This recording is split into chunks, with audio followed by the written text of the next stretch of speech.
did talk to Brenda real quickly, and she said they recently had an anniversary, and she got condolence cards. So thank you for that little line, cutie. Mr. Bill Satterburg, here. Can I have a cute shot? Nice ass too. Does it look like Glenda's? That's fucking big. That's what I said last night. Okay, next up, Bill Satterburg, Fairbanks' most well-known criminal defense attorney, which means he's not judging you, he's actually billing you.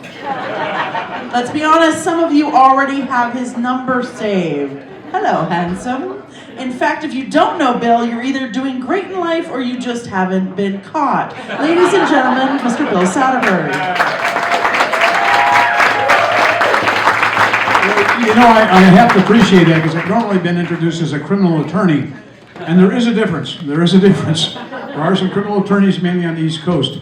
Anyway, I gotta talk about something in a couple minutes, but first of all, how many of you folks have ever had a colonoscopy? Okay, see a show of hands? Yeah. Well, if you haven't had it and you're over the age of 50, and this is kind of my public service announcement, you really should have one. I've had two. My wife, actually, Brenda, had colon cancer. The colonoscopy actually saved her. She's been doing great. And so when I had my colonoscopy, I was one of these guys, I'm a control freak. And I decided, hey, look, plus I didn't really trust Dr. Grauman. So I said, okay, like I say, feel two hands on your shoulders, what's the other one doing? Okay, I went in and I said, I think I told this last time, where did I put my pants up? He said, hang them on the wall next to mine. But when I went in, I said, okay, I'm doing this thing, and I'm doing cold turkey. I am not taking that memory drug. Like they say, when your memory goes, forget it. Anyway, so they said, okay, fine, and they had the little thing out, and they did the old invasion thing. I was wide awake during the entire colonoscopy. I was proud of myself. I took it like a man. Okay, that was my public service announcement for the day. Next time I come up here, I'll tell you about my testicular examination. That's also a fun one, Anyway, it kind of rubbed me the wrong way on that. I have to tell you that people have described me for a long time as a local defense attorney, like was pointed out by Heather. And I like to think of myself, I've got some self-esteem issues, as you've probably already noticed. I'm very bashful about speaking in front of groups of people, especially 12 of them. But I've been described as strategic, distinguished, compassionate, sensitive, sexy, and I've also been described, mainly by Compo, as looking like Harvey Weinstein on Ozempic. Weinstein, I should say, Harvey Weinstein. Gotta hand it to that guy, Okay, I found out recently, by the way, that Harvey Weinstein got COVID, which kind of surprised me a little bit, because, if you think about it, having some, he wasn't very happy about it, but if you think about it, having something invade your body against your will, that's something was a little strange. Hillary Clinton, by the way, was asked what she thought as far as her husband's behavior with Monica Lewinsky, and she said regarding Epstein, because Epstein was a big issue, she said, well, close, but no cigar. Okay, folks, my birthday is April 1st. It's been that ever since I've been born for some reason. It was kind of interesting because when I was conceived, my mom said, my dad's birthday, by the way, was on March 30th. And they were doing some long-range shooting, if you will, so to speak. But the interesting thing was I landed right at noon on April 1st. I didn't come out early, I didn't come out later. My mom said we were hoping to get you on either April 2nd or March 31st. They didn't, which is probably good. Because March 31st, it turns out, people didn't realize this, but March 31st is the National Transgender Day. And it really is, true story, National Transgenders Day. And can you imagine if you picked up somebody on April 1st and, March 31st, and you took some good-looking gal home like Glenda, who was here. Oh God, she was hot. And you spent the night, when you woke up the next morning, you pulled down the short or the covers and you see what she's really got. April Fool. Don't need it. I've been fighting the April Fool's issue all my life. People say, it fits you, Satterburg, and I really don't know why, but apparently it's It's just something that comes with the territory. Incidentally, I had a person come into my office the other day, and he asked me, he said, what's it take? This is really unusual. What's it take to become registered as a sex offender? Now, if you think about it, most people don't want to have that registration. That's not something you like. And he wasn't guilty of that particular situation. And I asked him, why do you want to be registered as a sex offender? And he says, I don't like the next door neighbor's kids.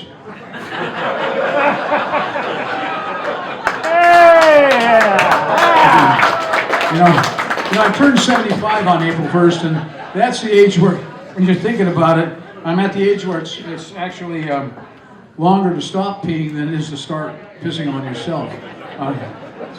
Okay, so let's talk about my campaign. How many folks have heard about my campaign for governor? Okay, this is my coming out speech for governor. Okay, the other guy is coming out speech in the first act. Okay, okay, what's that? No teasing. Okay, I have to tell you though, this is interesting because Campo has been running April Fool's jokes on me for many, many years, ever since a buddy of his, Miskovich, passed on. He had to pick on somebody else.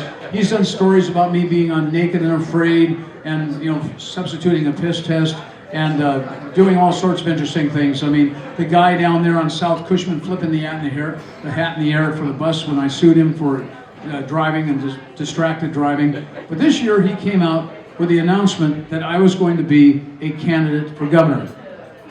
As we all know, there's over 18 people already in the ring, and so I went on the show afterwards with David Cruz, and David sat down and he put me on the show, and we talked about my candidacy. Campo was down in Mexico doing something. He was into something, I don't know what it was, but anyway, I was doing the show on the show with David, and in the middle of the show, we get a call from, you guys might know him, he was John, what's John's last name? Reeves, thank you. It's rough when you can't remember your running mate's name, but the fact of the matter is nobody ever knows who the lieutenant governor is anyway. Reeves calls up and he says, Bill, true story here, he says, I am serious. If you're going to run for governor, I agree to be your running mate. Now, I admit, I've been known for being rather cheap. Let's say frugal. Let's say I don't leave much in the way of tips. I mean, that's not a great reputation. Satterburg, by the way, is Swedish, pardon me. Anyway. But my dad always said, well, you never know, kid. My mom said, we did come from Southern Europe, kid. Anyway, and Reeves was serious. He called me up and said, Bill, I am dead serious. If you want to run for governor, I will be your lieutenant governor.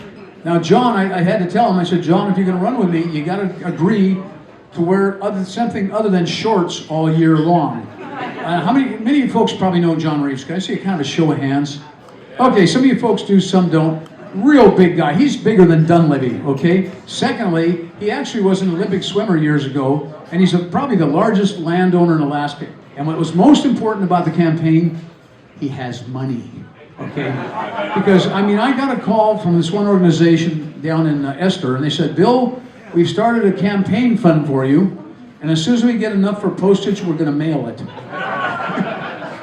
Well, anyway, John, I thought I could lay on John, we could get started on this thing. So I started my campaign. By the way, can I have my phone? I guess I left it on the table there. Yeah, thank you.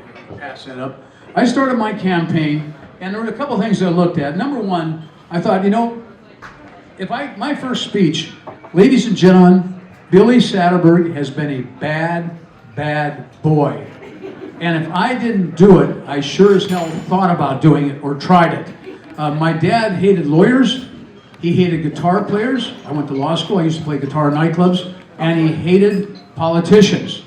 And so I thought, this is the triumphant. This is my chance of getting even with Dad, even though he's dead. But I figured he always said, I'll watch you, kid. So I thought, hey, this is cool, man. I can be a politician. I can get elected governor. Why? Well, I had a girlfriend, Brenda, before you, trust me. What I say? Ever since I've been married, I've never cheated on a girlfriend. Anyway, going home alone. Okay. Anyway, I had a girlfriend one time, and she said, is this the Billy Satterburg that said he would be governor someday of Alaska? I was kind of a big talker in law school. And the next thing I know, I wrote back and said, April Fool. But the point was, I thought, okay, fine. I'm going to run for governor. I'm going to be it. Now, I thought people are going to call me down on some of the stuff I did. Have you ever smoked marijuana? You know, it's kind of interesting that a Chinese guy opens a restaurant right next to a pot store. You're always hungry. Okay, so, and what was it Bill Clinton said? I never inhaled. I got a secret, folks. I never exhaled. Okay. Remember George Bush, the second of the two Bushes was up here in Fairbanks. He went to the Big Eye Bar. They asked him if he ever did cocaine, and he kind of said, yeah. To me, that was nothing to sneeze at. Okay. The big issue in our family, and Brenda made it pretty clear to me, and I've been married to Brenda, by the way, for 46 years, a great lady.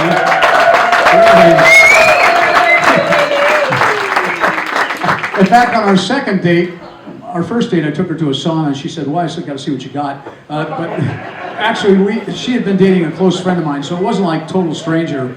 But the second date, I said, "Guess what?" She goes, "What?" I says, "We're going to get married."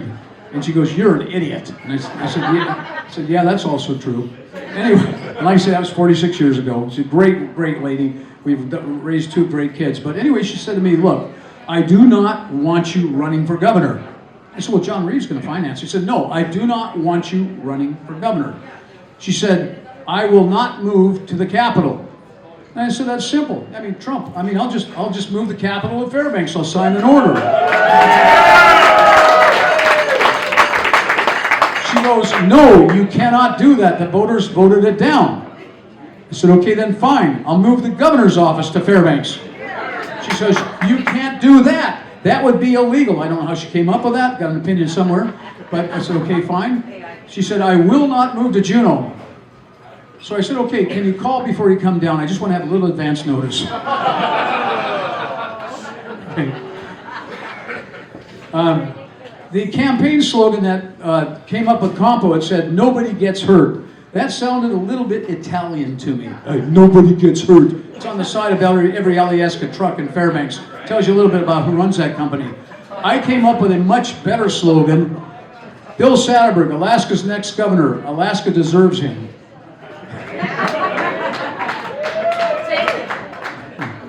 Some of my platforms, I'll make it pretty quick. First of all, I am going to go ahead with my job to buy Greenland. I think we should buy Greenland, make Alaska still the largest state. We have a lot of similarity between ourselves and Greenland. I think that's going to be a good one. I also intend to, I'm going to support PFDs. I'm going to support PFDs not only for Alaska, but for the entire country. After all, I mean, kids don't know how to swim. We got to get those things out there. Well, never mind, wrong one. Okay. Finally, people ask me what my cabinet would be, and this is kind of the end of it here, folks. Number one, I figured, okay, I'm going to start appointing my cabinet now. Okay? David Cruz, I'm going to put in charge of ambassador to Iran.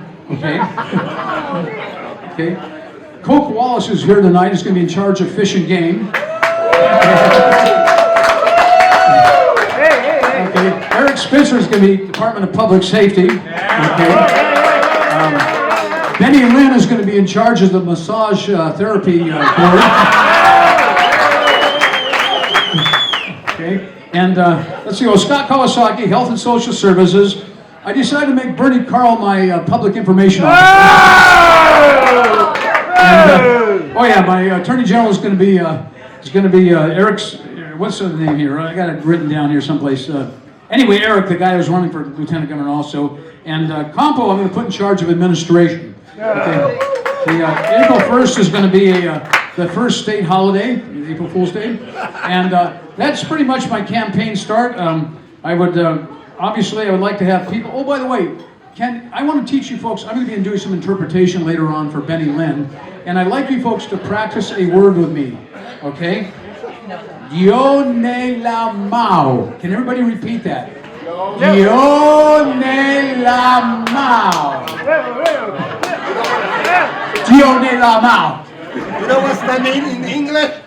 Motherfucker. And this was a true story.